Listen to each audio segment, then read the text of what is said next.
Hi Algebra 2B students, it's Miss Culver. It's our first lesson, 7.1.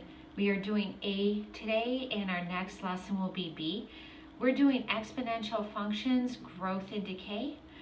Here you have your notes in front of you and we are ready to begin. Notice that I already wrote in the lesson objective, so that's what's great about a video. You can just stop me and you can go ahead and write that our lesson objective is write and evaluate exponential expressions to model growth and decay. And while you're writing that, I'll just talk for a minute. Exponential functions are so cool. They are so powerful because they make things grow and decay, usually pretty quickly. And it's really the way the world works. I know we look a lot at linear functions and quadratic, but most things in our world grow and decay. And the first thing we're going to do is write down what an exponential function is. Again, if I end up going too fast, you can just pause the video to catch up. It is a function that is written in this form. It would be f of x equals a times, then we have a b, and it's raised to the x power. I'm going to fill in some information here. So what happens is a, in our story, we will have different stories because like I said, growth and decay occurs in the real world, so we're going to have stories here, is that our a is always going to be our starting amount, our initial amount in the story. B, we talk about next in the vocabulary, but that is called the base. Notice that it is what you are multiplying by, and the x is the exponent. So our variable is the exponent, and that's what makes an exponential function. When your variable is the exponent, we're going to put another arrow to that. That is usually time, or how many times you are multiplying. So what ends up happening then, you start out with an initial amount A, you're multiplying by some number so many times, and then you get an output amount. So we're going to put output here. Again, you're welcome to stop the video if I am going too fast. So let me tell a story. How would this look? Let's say that you start out with 100 bacteria and it doubles every day. And it doubles every day.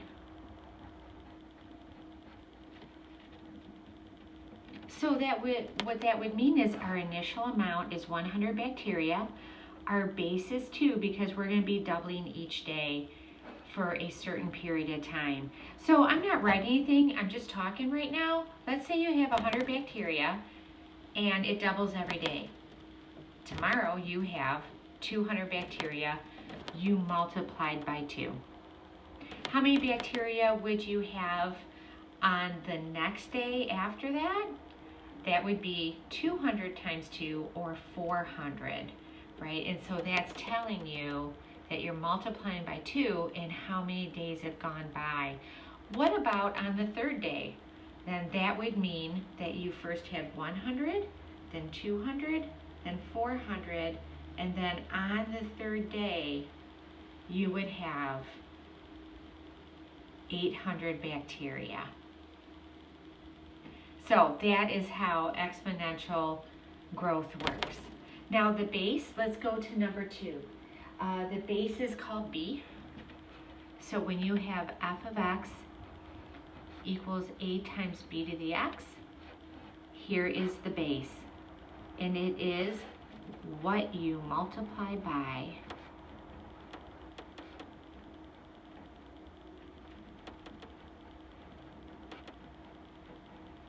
now the asymptote, again that is that asymptote, we are going to fill that in, but it's best to really see it, so we will look at it below. It is a line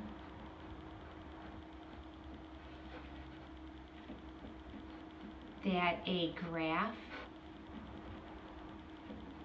curves toward.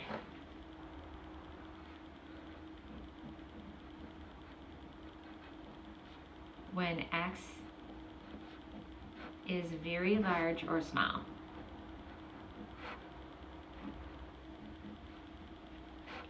Again, we will look at that below. Exponential growth. When does something grow? A lot of things in our world grow, right? Unfortunately, bacteria, viruses right now, but lots of things grow also. Plants, trees, really beautiful things, things that we need. So let's see. It is exponential growth is when you have an exponential function, f of x equals a times b to the x, and b is greater than 1. Because of course, if you're multiplying by a number greater than 1, you're going to keep getting bigger numbers. Exponential decay is when you have a situation where you are losing value. This happens a lot in our world, right? We have natural things that naturally decay in minerals and elements, right? And unfortunately, sometimes our money decays. So exponential decay is when you have f of x equals a times b to the x, and b is in between 0 and 1. Meaning when you take a look here, that means b could be something like 0.1. b could be something like a half. Notice it can't be negative because it's greater than 0. So in other words, it's a fraction or a decimal, and anytime you multiply by a fraction or a decimal less than 1, you're going to start getting smaller amounts. You're going to start seeing decay. Now let's go to our little chart below here. Here is our function, our exponential function, a times b to the x, and they have a box for growth and a box for decay. We had said this is where b is greater than 1, and decay is where b is greater than 0 and less than 1. So what would the graph look like? Let's take a look here. So I'm going to make a set of axes for each. Here we go. Set of axes for each. And what will happen, and I'll show you an example with my calculator too, is that the shape will always be a curve. And when it's growth, as you go left to right, our graph is going to grow. Notice on the left, it does not go below the the x-axis, right? It's never less than 0. When you have decay, that means as you go from left to right, that your graph is still a curve, but it's going downward. Again, the graph approaches the x-axis but does not touch it. See how it flattens out to like a line? This is called an asymptote. Notice that the graph is curving towards a line, but does not touch it. That's what an asymptote looks like. There we go. So, what happens when you have growth as x increases? So as x increases, that means you are going to the right. X is getting bigger. Notice that my graph is going up. So the whole function is also increasing as x does. What happens to a growth function when f of x when x decreases? Let's take a look. That would be going to the left. Our x's would be decreasing. And as I go to the left, notice my graph goes downward. So f of x decreases. Let's take a look at the decay function now. Here we're looking in this column. What happens to the graph as x increases? So as we go to the right, x is increasing. Notice that the graph is going downward. So f of x decreases. And last box, what happens to f of x as x decreases? That's going to the left. Notice as x decreases, it's getting smaller, notice that the graph is going up. So f of x increases. So decay is the opposite of growth. So I'll leave the notes up there for just a sec. So if you need to just pause the video, you can do that. And then we're going to go on to some more notes on 7.1a. Here we go. So on 7.1a, let's just take a look at some basic functions. What is the difference between growth and decay? Let's take a look. How do we know the difference? It's because of the base. There's the base right there.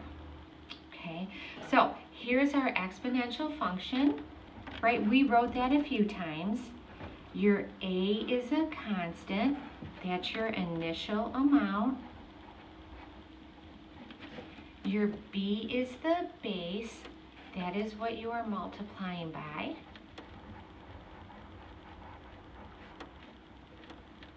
And we already said if the base is between 0 and 1, the function decays. And if the base is greater than 1, the function shows growth. So let's take a look below, not behind, below. Let's take a look here. Notice that we have an exponential function, but it looks kind of weird. It looks like I just have a base to the exponent. I'm like, where is my a? Don't I always have an a in a function? What am I multiplying first by the base and the exponent? Well, notice that if there's no a out front, it must be a 1, right? So another way for me to write this function would have been 1 times 1.2 to the x power. My a is 1, my b is 1.2. Notice the b is greater than 1. So because I'm multiplying by 1.1, my graph must be growing as I go left to right. And I said I was going to show this on the calculator, but these two graphs just do a great job without me pulling out my calculator. Let's take a look at this function. Oh, this one looks more like an exponential function we're used to. Here's my a, here's my b, here's my exponent. So my a is 10, my b is 0.6. Notice 0.6 is in between 0 and 1. It is not greater than 1. So this must be a function that shows exponential decay. And if you were to put it on your calculator, you would see it does decrease as x increases. This makes sense. If you keep multiplying something by 0.6, right, that would be 3/10. It's going to keep getting smaller. Right, so as x gets bigger, the function gets smaller. So to finish up 7.1a notes, the bottom, I'm hoping you find it kind of clear and easy. Tell whether each function shows growth or decay. How do we know that? We are looking right at the base. The base is what we need here, and then we're going to graph that. So number 1, h of x equals 0.8 times 1.6 to the x. Right, I know where my letters belong. My a is my initial amount. It is 0.8. There we go. My b is the base that has the exponent. So here is where we look to decide if we have growth or decay. Because 1.6 is greater than 1, this must be growth. And let's take a look. Let's just throw it in the calculator and see if it actually does curve upward as you go left to right. So here's my calculator. Here we go. I'm going to put on a y equals my function in. That's 0.8 times 1.6 to the x. Right? So to get my exponent, I push my little caret button up. It's on the right. If you remember to get your x, I'm pointing at it right here. There we go. And we do want a standard window, I think, like we see here.